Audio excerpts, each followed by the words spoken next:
कन्या को लेकर के धर्म की स्थापना करने के बाद वापस पचमढ़ी में आए।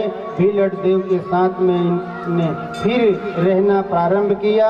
भीलट देव ने वरदान दिया कि जाओ पवन के रूप में इस समाज का भला करना।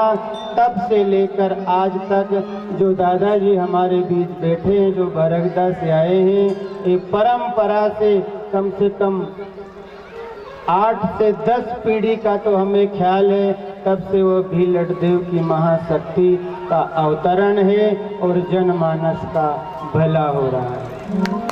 आज यह प्रेम की गंगा जहाँ बह रही है, जो बाबा जी यहाँ आपके आंवरिया में रहते थे, वह बाबा जी उस स्थान से बड़ी आस्था रखते थे। दादाजी और हमारे जो दादाजी थे उनके प्रति भी बड़ी आस्था रखते थे। हमने तो ताजुब माना साहब कि हमारे जो आजा है, आजा हमारे, उनकी फोटो इनके पूजा स्थल पर मिली हमको।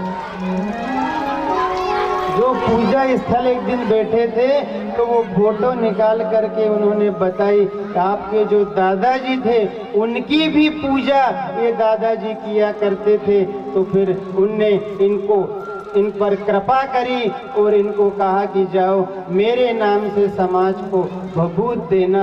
तब से दादाजी भी आप सबके क्षेत्र में भीलट देव के नाम से उनके शिष्य बन करके मानव समाज का भला कर रहे हैं और आप सब उनकी छत्र छाया में सुरक्षित हो। वो कोई संतान नहीं थे साहब, तो संतान के लिए इन्होंने सब जगह भ्रमण कर लिया पर कोई संतान की प्राप्ति नहीं हुई। अंत में इनकी माँ का नाम मैंदाबाई थी और पिता का नाम रेवजी गौली था। जब कोई संतान नहीं हुई तो ये अंत में सोचा कि अब तो इस पार या उस पार चाहे जो भी हो जाए, संतान नहीं मिली तो देह का त्याग कर देंगे। तो इन्होंने भोले बाबा की जो साधना प्रारंभ करी तो साधना करते करते चमड़ी को निचोड़ करके आखिरी में हवन कुंड में डालने लगे।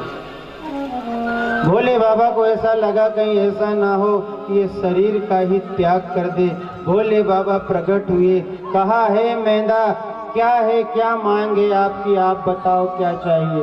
तब मैंदा मैया ने कहा मेरे पास सब है, धन धाम की किसी बात की कमी नहीं है। कमी है तो केवल एक बात की, मेरे को संतान नहीं है और निसंतान होने का नारी को बहुत बड़ा दर्द है साहब। भगवान से प्रार्थना करते हैं कोई भी नारी इस धरा पर निसंतान ना रहे, सबको किसी न किसी रूप में एक संतान की प्राप्ति अवश्य होना चाहिए।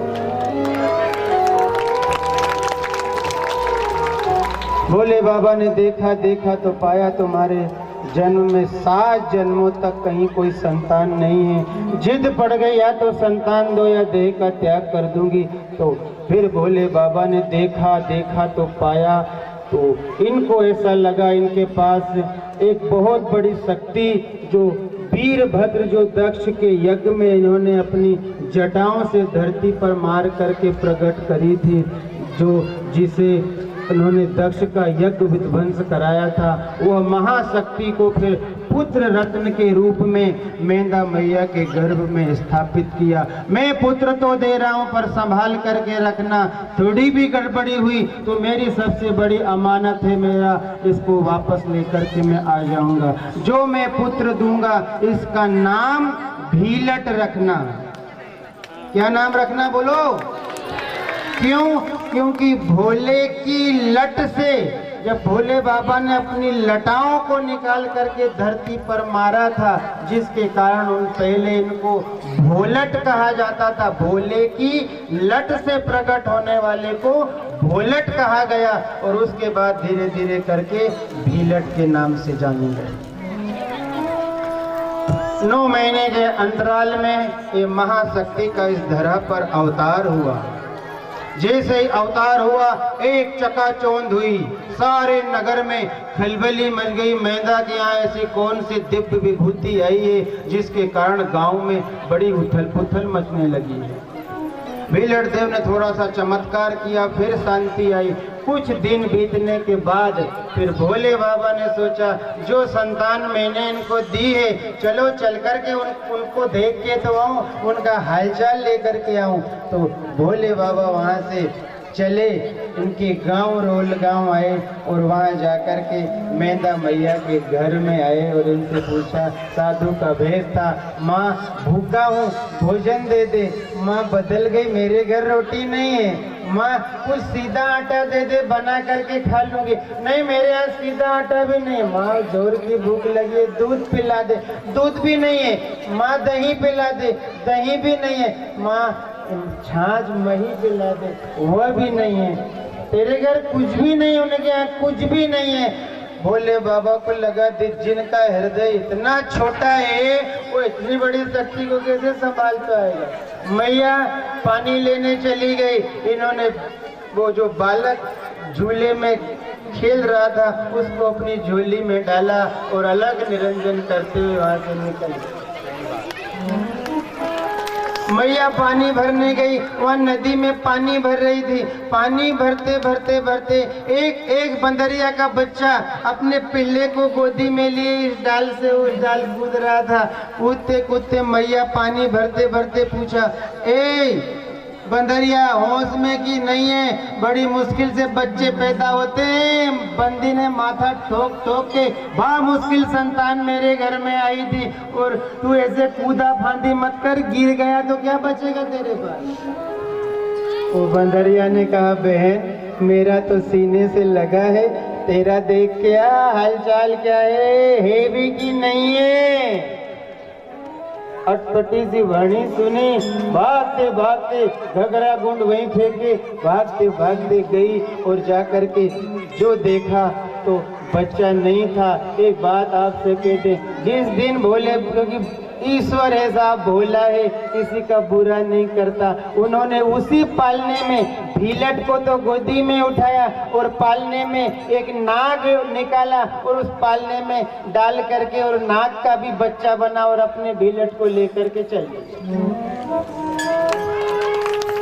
मैया आई, मैया बेचारी भोली भाली थी, माँ को कोई पल्ला विशेष पड़ा नहीं, मामला क्या है। थोड़ी देर तो लगा कि वही है सूरज, पर माँ को इतना समझ में नहीं आया, गोदी में ले लिया, अपने भीलट को लेकर के ये चल दी और भोले बाबा गए। जाते जाते जाते जाते बेटे को बड़ी भूख प्यास लगने लगी तो बेटे को लेकर के जो सिवनी मालवा में बड़ा भारी भीलट देव का स्थान है, वहां पर फिर भीलट देव को भोले बाबा ने लेकर के उस स्थान पर थोड़ी देर विश्राम किया और विश्राम करके छोटे से बालक को दूध पिलाया और उसके पश्चात वहां से निकले। वहां से निकलने के बाद भोले बाबा ने वरदान दिया कि इस स्थान पर जो भी भक्त अपनी मनोकामना लेकर के आएगा उनकी मनोकामना सारी पूरी होगी। तब से वहाँ पर वह स्थान छोटा सा पेड़ के नीचे बना, बनते बनते आज वहाँ पर बड़ा भारी विराट स्थान है। बोलो भीलट देव बाबा की। वहाँ से झोली में, बहुत शांति से बैठना सब, वहाँ से झोली में लेकर के चोरागढ़ पचमढ़ी भीलट देव बाबा को लेकर के गए और वहाँ पर बीच में और एक स्थान छिंदा पानी और भरकदा होते हुए रुकते रुकते रुकते रुकते वहाँ पचमढ़ी चोरागढ़ पर जाकर के रुक गए। मैया घबरा गई, बा मुश्किल बेचारी ने संतान पाई थी, तुमने उठा करके क्यों लाया? दूध नहीं पिलाया, भोजन नहीं कराया तो क्या किसी के संतान उठा करके ले आओगे? आपको नहीं लाना था। देवी मैंने अपने वाले को ले आया है, एक दूसरा मेरा नाग वहाँ पर छोड़ आया है, तो वो भी बहुत शक्तिशाली है, उसको छोड़ के आया हूँ, तो झूला खाली थोड़ी करके आया हूँ। अपने गोद में रखा, फिर धीरे धीरे करके इनकी पढ़ाई प्रारंभ करी। भीलट देव को भोले बाबा ने मन में संकल्प लिया था कि इनको ऐसा पारंगत करूंगा, ऐसा पारंगत करूंगा कि जब तक यह धरती रहेगी तब तक इनके नाम से यदि कोई भभूत उठा करके भी देगा तो उनके बड़े से बड़ा काम बन जाएगा।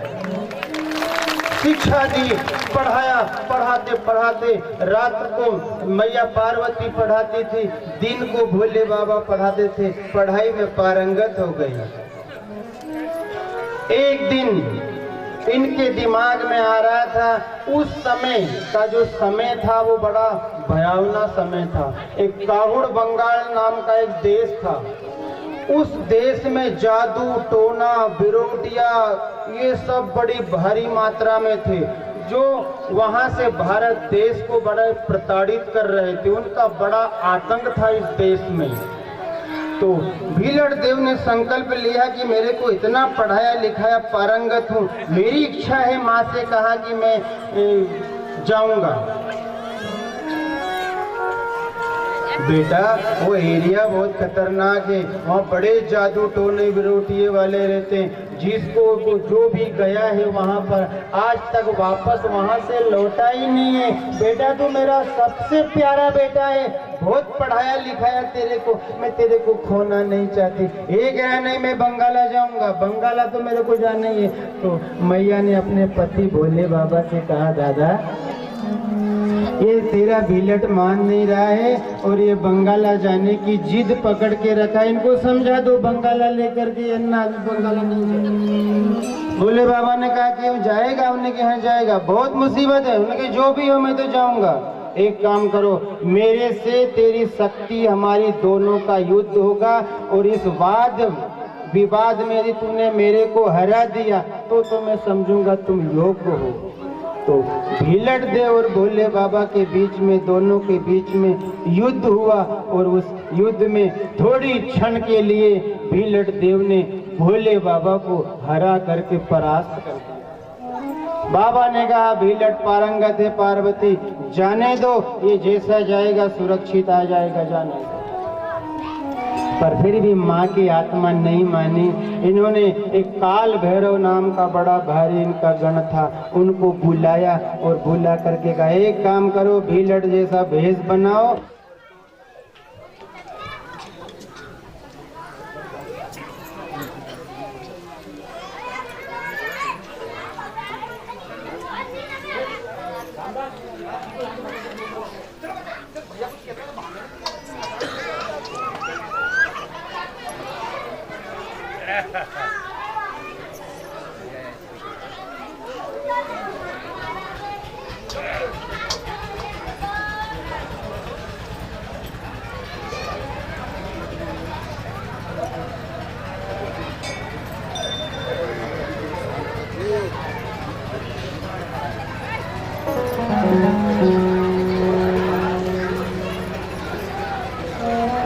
दोनों को बुलाया और बुला करके बंगाला भेज दिया। भीलट और जो भैरव था उनका नाम फिर भान पड़ा, जो भान बाबा के नाम से उस स्थान के बगल में बड़ा सा मंदिर है। क्योंकि भीलड़ देव शुद्ध है साहब, संत स्वभाव के हैं, शुद्ध है बिल्कुल। इनका आचार विचार व्यवहार खान पान रहन सहन सब बिल्कुल पवित्र है। मैया ने सोचा एक आध अशुद्ध को भी साथ में भेजते हैं, क्या पता वहाँ कोई भारी दिक्कत हो जाए, तो ये शुद्ध है बिल्कुल, कहीं कोई मुसीबत में ना पड़ जाए। दोनों भाइयों को भेजा, कावड़ बंगाला में गए। वहाँ जाकर के जैसे ही कुछ छोटी छोटी कन्याएं थी, उन कन्याओं से बंगाल का रास्ता पूछा था। तो आप कल्पना करो कि उस देश ऐसा खतरनाक था कि उन छोटी छोटी कन्याओं से पूछा कि बंगाल का रास्ता बता दो। तो बंगाल वाली कन्याओं ने कहा हमारे साथ पहले मुठ खेलो, जादू खेलो, जीत गए तो बताऊंगा, नहीं तो नहीं बताएंगे। फिर भीलड़ देव ने उन कन्याओं के साथ में विरोध खेला, जादू खेला। अंत में वो कन्याओं ने भीलड़ देव पर इतना जादू चलाया, इतना जादू चलाया, अंत में भीलड़ देव ने जो मुठ मारी तो सारी कन्याओं को बकरी बना दी। मैं करती करती घूमने लगी। उन कन्याओं ने मन में विचार किया, पहला कोई भारत से महारथी आया है जो हमको बकरियां बना दी। उनको वापस फिर से कन्या बनाई और कन्या बनाने के बाद वहां से चले। चलते चलते चलते गांव के करीब गए। वहां पर एक रतन कुआं, बड़ा भारी गांव का कुआं था, जहां पर गांव के सारे नर नारी उस कुएं पर आकर के पानी भरते थे, पानी घर लेकर के जाते थे। भीलड़ देव ने सोचा यहीं विश्राम करते हैं, यहीं थोड़ा भोजन बना करके कर लेते हैं, उसके बाद सुबह अपन भ्रमण करेंगे। तो इन्होंने अपने छोटे भाई भान से कहा, एक काम करो, तुम जा करके गांव में जाना, थोड़ी आग लेकर के आ जाना, वो आग लेकर के आना तो अपन भोजन बना लेंगे।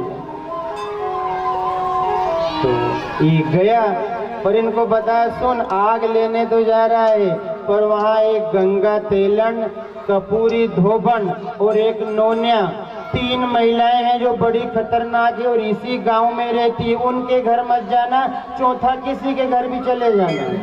पर भान ने सोचा मेरे को भीलट कमजोर समझ रहा है, इनने मना करी है, तो वो गंगा तेलन के घर पूछता पूछता उसी घर गया और वहां जो जाके जोर से आवाज लगाने लगा, अरे गंगा तेलन, गंगा तेलन। पहली बार कोई भारत से आया हुआ आदमी उस महाबलशाली महिला को गंगा तेलन के नाम से संबोधित कर रहा है। क्रोध में आग बबूला हो गई। जो उन्होंने जादू की मुठ मारी तो भान बाबा को बेल बना दिया और बेल बना करके कोल्हू में जोत दिया। बेल बना जूता मन में विचार कर रहा है, हम ठीक नहीं है रे, भीलट दादा ने मेरे को सही कहा था, उनके घर नहीं जाना तो मेरे को नहीं आना था, मैंने अहम कर दिया, आगे बेल बन गया। अब उसको क्या पता मैं कहाँ हूँ और बेल बना हूँ कि आदमी बना हूँ। पर बेल था, जो बेल चला, जो बेल चला, जो बेल चला तो कोल्हू में आग लग गई। घर का जितना पानी था सब डाल दिया, पर आग बुझने का नाम नहीं ले रही थी। तो इन्होंने अपनी बहू से कहा गंगा तेलन ने कि तुम जल्दी जाओ और रतन कुआं से पानी लेकर के आना, ये आग बुझाएंगे। बहू गई, रतन कुआं के पास में गई तो भीलट देव ने पूछा, अरे बहन, ये मेरे जैसा नौजवान मेरा भाई आग लेने के लिए भेजा, बहुत देर हो गई, अभी तक नहीं आया, क्या तुमने देखा? अरे दादा मैंने देखा, तुमने मैं हमारे घर का ही लिए भेज दिया, मेरी सास ने तो उसको बेल बना के दावत में जोत दिया, वो कोल्हू में जुटाया। भीलट ने सोचा मैंने मना किया, उसके बाद भी ये उसी के घर गया, पर फिर भी दया आ गई। मेरे तो तू कौन है? बोले मैं जिन्हें जोता था घाने में उसकी बहू हूँ। भीलट ने सोचा अच्छी फंसी, जो मुठ मारा तो उसकी बहू को चिड़िया बना करके झाड़ पे लटका दी। पहला कोई व्यक्ति था जो उनके घर में हाथ डाला, चिड़िया बना करके झाड़ में लटका दी। एक भीलट देव ऐसी शक्ति है साहब, जो मारना भी जानती है और तारना भी जानती है। इस धरा अब ये प्रतीक्षा करे, और कोल्हू में आग लगी तो लगी, वो घर तक आग पहुंच गई और घर भी जलने लगा, तो बड़ी हलचल मच गई। तो गंगा तेलन ने सोचा चलो मैं खुद चलूं, मेरी बहू अब तक नहीं, तो उन्होंने बाल्टा उठाया और खुद कुएं पे गई और जा करके देखा, रास्ते में भी नहीं मिली, कुएं में भी नहीं मिली। तो भीलट देव वहां पर बैठे थे, इनसे पूछा, अरे मेरी बहू को देखा है, वो पानी भरने आई थी? तो भीलट देव ने कहा, मेरे भाई को देखा जो मेरे जैसा है, आग लेने गया था। ये चुप हो गई। थोड़ी देर के बाद बोली कि उसको तो मैंने कोल्हू में जोत दिया। कोल्हू में जोता? उन्होंने कहा तो तेरी बहू को भी वो झाड़ पे टांगा है चिड़िया बना के। एकदम तमतमा गई, मेरी बहू को चिड़िया बना करके इसने टांग दिया। दोनों के बीच में एक दूसरे में जो विरोधी और मुठ मारना चालू हुआ, तो चलते चलते चलते चलते चलते चलते अंत में भीलट देव ने उस गंगा तेलन जैसी जो कावड़ बंगाला की सबसे बड़ी जादूगरनी थी, उसको परास्त कर दिया, हार गई। जो भान बाबा जो कोल्हू में बैल बन के जूते थे उनको वापस भान के रूप में परिवर्तित किया। भीलड़ देव ने जो चिड़िया बनी बहू थी उनको फिर से बहू बनाया। गांव में चर्चा चली, भारत से कोई ऐसा नौजवान आया है जिसने गंगा तेलन की बहू को चिड़िया बना करके टांग दी। चर्चा चली, गांव के लोग मिलने आने लगे, इनके दर्शन करने लगे, कौन है ऐसा नवयुवक जिसने गंगा तेलन की बहू को। तो इनके यहाँ भीड़ लगने लगी। सुबह हुई। सुबह होने के पश्चात एक कपूरी धोबन नाम की एक बड़ी जादूगरनी थी, उनके साथ फिर इनका बड़ा वाद विवाद हुआ। उस भयंकर वाद विवाद में भीलड़ देव ने कुछ ऐसी लीला करी, इनको कुछ ऐसा झटका आ गया। भान बाबा से कहा कि देख, भीलड़ को कोई संकट आए तुरंत मेरे को सूचना करना। मैया ने कहा। तो इनने जैसे ही माँ को सूचना करी, माँ ने अमृत की बूंद बंगाला भेज दी और अमृत की बूंद भीलड़ देव की दाहिनी जंघा में उस अमृत की बूंद को प्रवेश कर दिया। और उसके बाद भीलड़ देव सचेत हो गए और भीलड़ देव के पास अमृत है। ये कभी इस संसार को जैसे 7 चिरंजीवी है, ऐसे भीलड़ देव भी चिरंजीवी है।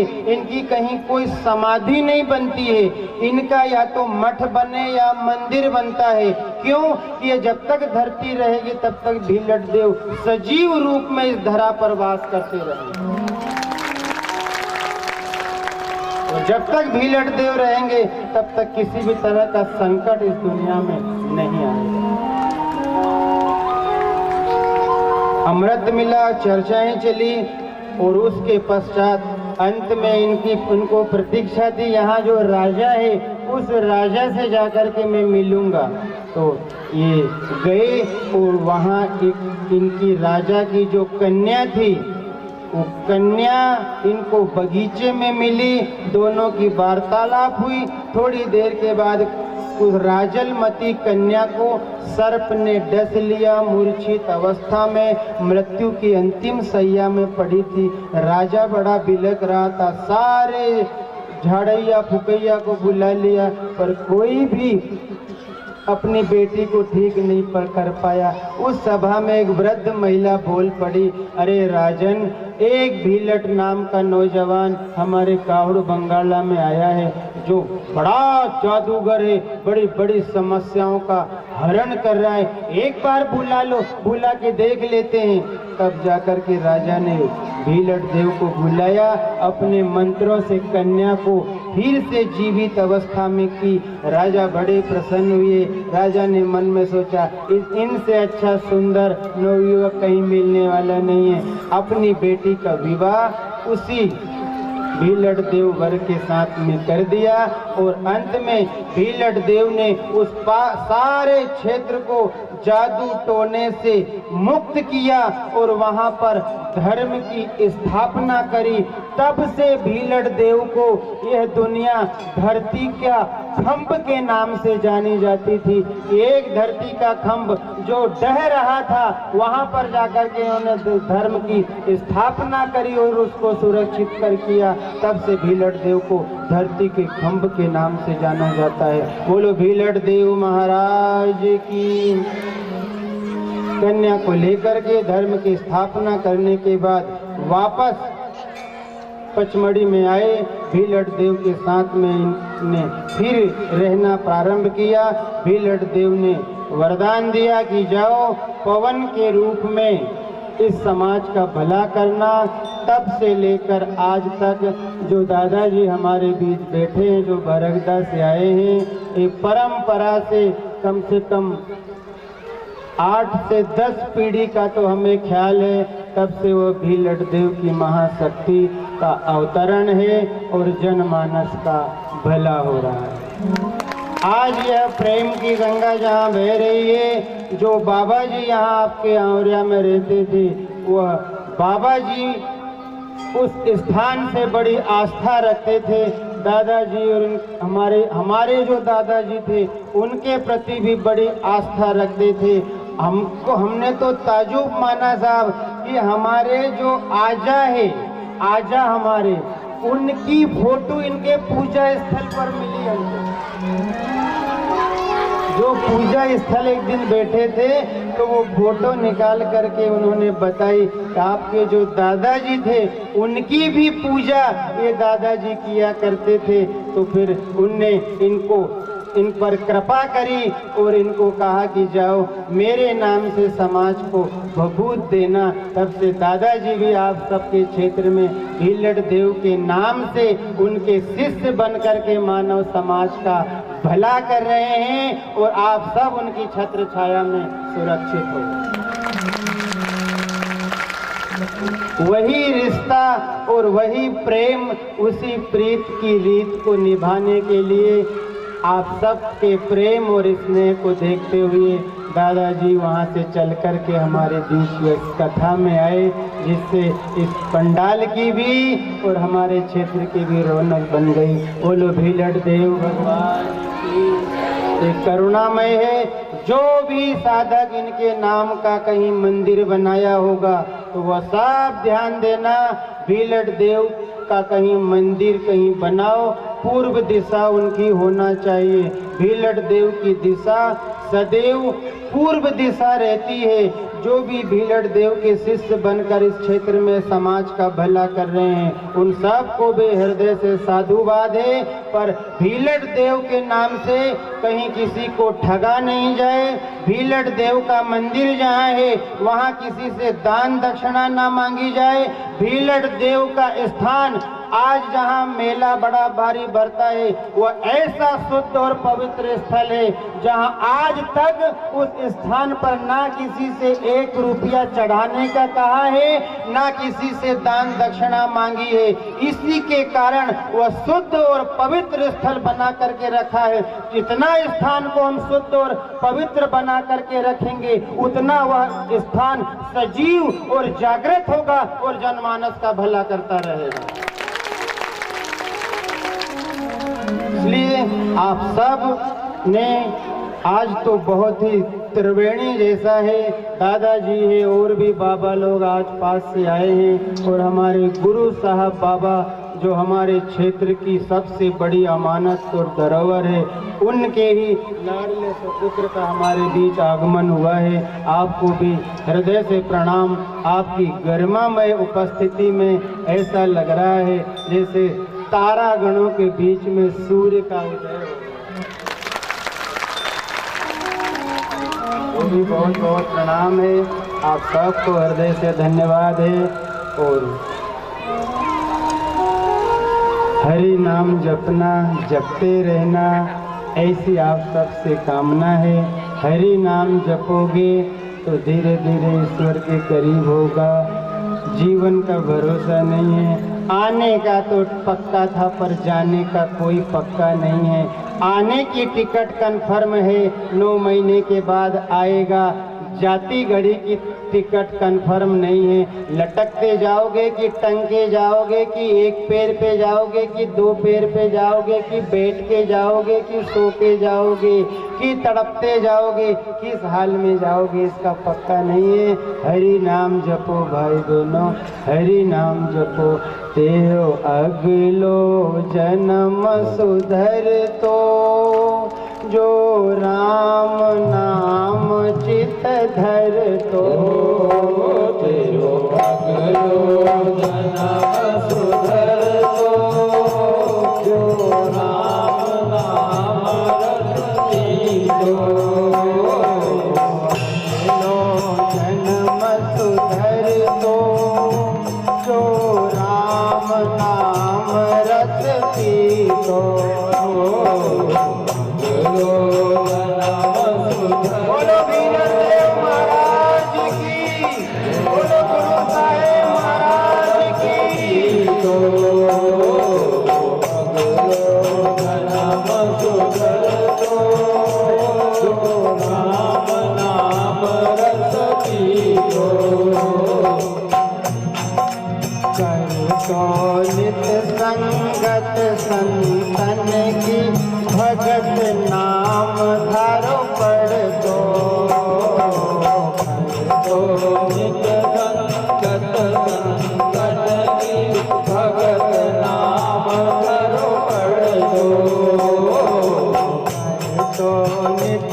संगति संतन की, भगत नाम थारो पढ़ दो। कर दो नित संगत संतन की, भगत नाम थारो पढ़ दो। भगत नाम थारो पढ़ दो, भगत नाम थारो पढ़ दो। भगत नाम थारो पढ़ दो, भगत नाम थारो पढ़ दो। अगलो जन्म सुधर दो, तो राम नाम रस पी दो। अगलो जन्म सुधर दो, राम नाम रस पी दो।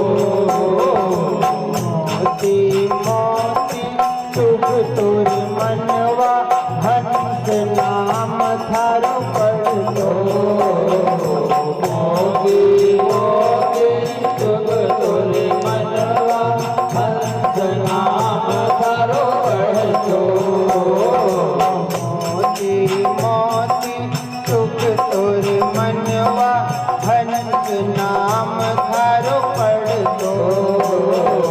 मोती मोती शुभ तुर मनवा, हंस नाम थारो पढ़ दो। हंस नाम थारो पढ़ दो, हंस नाम थारो पढ़ दो। हंस नाम थारो पढ़ दो, हंस नाम थारो पढ़ दो। नाम सुधर दो, तो राम नाम रस पी दो। अगलो जन्म सुधर दो, राम नाम रस पी दो। कर दो नित संगत संतन की, महल अटारी रह दो। कर दो नित संगत संतन की, महल अटारी रह दो। महल अटारी रह दो, महल अटारी रह दो। महल अटारी रह दो, महल अटारी रह दो। जन्म सुधर दो, राम नाम रस पी दो। अगलो जन्म सुधर दो, राम नाम रस पी दो। अगलो जन्म सुधर दो, राम नाम रस पी दो। खूब शांति से आपने कथा को श्रवण किया।